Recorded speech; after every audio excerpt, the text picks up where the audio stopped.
السلام علیکم ناظرین، ایس کے یوٹیوب چینل میں آپ سب کو خوش آمدید۔ ناظرین، آج ہم آپ کو بتائیں گے کہ سیوا نخلستان مصر میں ایک دور دراز علاقہ اور مقبول سیاحتی مقام ہے۔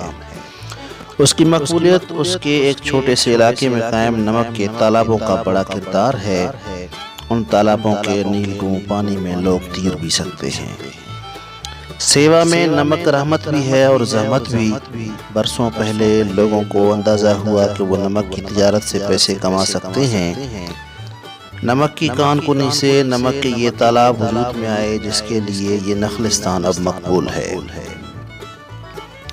یہاں کی نمک سے بنائی اشیاء جیسے مجسمے اور لیمپ وغیرہ بھی سیاحوں میں مقبول ہیں، لیکن سیاحوں کی زیادہ توجہ قدرتی نمک کے تالاب پر ہوتی ہے۔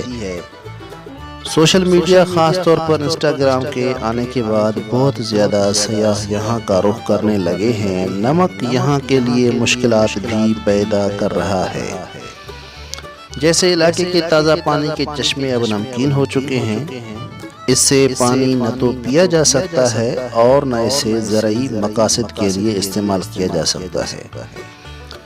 اس کا مطلب ہے کہ علاقے میں زیتون اور کھجور وغیرہ ہی کاشت ہو سکتی ہیں۔ اس کے علاوہ سیوا کے علاقے کا تمام پانی اتنا زیادہ نمکین ہو چکا ہے کہ اس میں کسی طرح کی سمندری حیات کا زندہ رہنا ناممکن ہے۔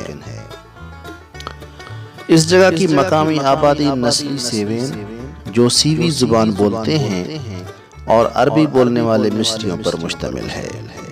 یہ لوگ نمکین مٹی سے روایتی گارے کی اینٹیں بناتے ہیں اور اس سے اپنے گھر تعمیر کرتے ہیں۔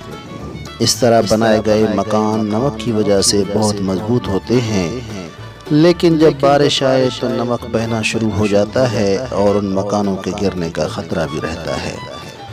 علاقے میں نمک کے تالابوں میں اتنا زیادہ نمک ہوتا ہے کہ سیاحوں کو تیرنے کے لیے کسی قسم کی جدوجہد نہیں کرنی پڑتی، وہ بے حس حرکت رہ کر بھی تیر سکتے ہیں۔